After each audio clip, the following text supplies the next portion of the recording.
ഗേളി മീഡിയയിലേക്ക് സ്വാഗതം. എൻ്റെ ചാനൽ ആദ്യമായിട്ട് കാണുകയാണെങ്കിൽ സബ്സ്ക്രൈബ് ചെയ്യുക, സപ്പോർട്ട് ചെയ്യുക, നിങ്ങളുടെ വിലയേറിയ അഭിപ്രായങ്ങൾ കമൻറ്റായി രേഖപ്പെടുത്തുക. അപ്പോൾ നമ്മുടെ കുടുംബശ്രീ ശാരദ സീരിയലിൻ്റെ എപ്പിസോഡിലേക്ക് പോയാലോ. ഇന്നത്തെ എപ്പിസോഡ് എന്ന് പറയുന്നത് നമ്മുടെ ശാലിനിയും വിഷ്ണു എല്ലാം കൂടെ പൊന്മുടിയിലേക്കുള്ള യാത്രയിലാണ്.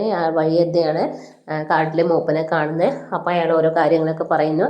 അതനുസരിച്ച് അവരങ്ങോട്ട് മുന്നോട്ട് നീങ്ങുകയാണ്. അങ്ങനെ ശാലിനിയാണ് ഡ്രൈവ് ചെയ്ത് മുന്നോട്ട് പോകുന്നത്. ഈ സമയത്താണെങ്കിൽ നമ്മുടെ അനൂപിൻ്റെയും നൂറിൻ്റെയും രജിസ്റ്റർ മാരേജ് നടക്കുകയാണ്. അങ്ങനെ രജിസ്ട്രേഷൻ ചെയ്യുന്നതിന് മുമ്പ് തന്നെ നമ്മുടെ നസീറിൻ്റെ ബാപ്പയും വീട്ടിലെത്തുന്നു. അപ്പോൾ വീട്ടിലെത്തിക്കഴിയുമ്പോൾ നൂറിനെ കാണത്തില്ല. അപ്പോൾ ഇവിടെ പോയി നോക്കുമ്പോൾ ഉമ്മയുടെ ഫോൺ എടുത്ത് നോക്കുന്നു. അപ്പോൾ അവർക്ക് മനസ്സിലായിരുന്നു ഇങ്ങനെ കല്യാണം കഴിക്കാൻ പോയിരിക്കുന്നതാണ്. അങ്ങനെ നസീറിൻ്റെ ബാപ്പ പറയുന്നു അവളെ അവനെയും വെറുതെ വിടരുത്, ഇപ്പം തന്നെ ഇറങ്ങണം എന്ന് പറഞ്ഞു. അങ്ങനെ എല്ലാ ഗുണ്ടകളും കൂടി രജിസ്ട്രാർ ഓഫീസിലേക്ക് തിരിക്കുകയാണ്.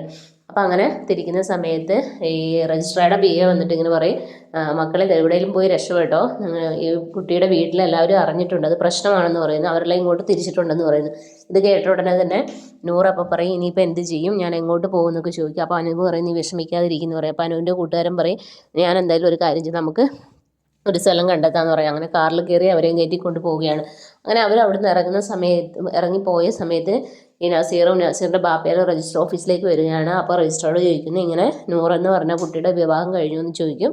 അപ്പോൾ കഴിഞ്ഞെന്ന് പറയും. അങ്ങനെ അയാൾ പറയും നസീറിനോട് പറയും അവരെ വെറുതെ വിടരുത്, എവിടെ പോയിട്ടാണെങ്കിലും കണ്ടുപിടിക്കണം എന്ന് പറയും, കൊന്നിട്ടാണെങ്കിലും കണ്ടുപിടിക്കണം എന്ന് പറയും. അങ്ങനെ അവരവിടുന്ന് പുറപ്പെടുകയാണ്. അങ്ങനെ ഇതേ സമയത്ത് ശാലിനിയും വിഷ്ണുവും കുട്ടികളെല്ലാം കൂടെ യാത്ര ചെയ്ത് ഒരു സ്ഥലത്തെടുത്ത് ടെൻ്റൊക്കെ കെട്ടി അവിടെ അടിച്ച് പൊളിക്കാൻ വേണ്ടി ഇങ്ങനെ എല്ലാം ചെയ്യുകയാണ്. അപ്പോൾ കുട്ടികൾ പറയുന്നുണ്ട് അമ്മ നല്ല ഡ്രൈവറാണല്ലേ എന്നൊക്കെ പറയും.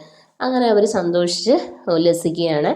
ഇതൊക്കെയാണ് ഇന്നത്തെ എപ്പിസോഡിലുള്ളത്. അപ്പോൾ നാളത്തെ എപ്പിസോഡിൽ എന്ന് പറയുന്നത് നമ്മുടെ നൂറിനെ തപ്പി ഇവർ പുറകെ തന്നെ ഉണ്ട്. അങ്ങനെ വഴിയിൽ വെച്ച് ഈ കാർ ഇവർ കാണുന്നുണ്ട്. അപ്പോൾ മറ്റേ അനൂപിൻ്റെ കൂട്ടുകാരൻ പറയുന്നുണ്ട് അത് അവർ തന്നെയാണ്, നിങ്ങൾ ഓടി രക്ഷപ്പെട്ടോളാൻ പറയും. അങ്ങനെ ഇവർ വണ്ടിയായിട്ട് അവിടെ നിന്ന് രക്ഷപ്പെടുകയാണ്. രക്ഷപ്പെടുമ്പോൾ പുറകെ തന്നെ ഇവരും ഉണ്ട്.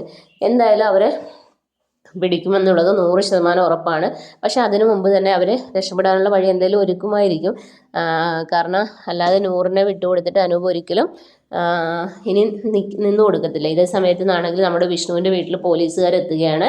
അപ്പോൾ സത്യഭാമയോട് രാഘവനാരോട് പറയുന്ന ഇങ്ങനെ ഒരു കേസ് വന്നിട്ടുണ്ട്, വിഷ്ണുവിൻ്റെ ഓട്ടോയിൽ ഇങ്ങനെ സ്വർണം വെച്ചിട്ടുണ്ട്, അപ്പോൾ അത് എടുക്കാൻ മറന്നുപോയി, അവൻ എവിടെയെന്നൊക്കെ ചോദിക്കുക. അപ്പോൾ അപ്പോഴാണ് സത്യഭാമയ്ക്ക് അറിയില്ല വിഷ്ണു അവിടെ പോയി നിന്നു. അങ്ങനെ രാഘവനായർ ഇങ്ങനെ നിൽക്കുകയാണ്. അപ്പോൾ അവരങ്ങനെ ഓട്ടോ പരിശോധിക്കുമ്പോൾ സ്വർണം അവിടെ നിന്ന് കിട്ടും. അപ്പം പോലീസുകാർ വിഷ്ണുവിൻ്റെ തലയിൽ കുറ്റം ചുമത്തുകയാണ്, അവൻ കട്ടെടുത്താണെന്നുള്ള ധാരണയിൽ. പക്ഷേ വിഷ്ണു അറിഞ്ഞിട്ട് പോലും ഇല്ലെന്നുള്ളത് സത്യമായിട്ടുള്ള കാര്യമാണെങ്കിൽ വിഷ്ണുവിൻ്റെ ഓട്ടോയിൽ നിന്ന് സ്വർണ്ണമൊക്കെ കിട്ടും. അങ്ങനെ വിഷ്ണുവിൻ്റെ പേരിൽ വീണ്ടും കേസാകുകയാണ്. ഇതൊക്കെയാണ് നാളത്തെ എപ്പിസോഡിലുള്ളത്. അപ്പോൾ നാളത്തെ എപ്പിസോഡിന് എല്ലാവരും വെയിറ്റ് ചെയ്യുക. അപ്പോൾ okay, bye bye, thank you.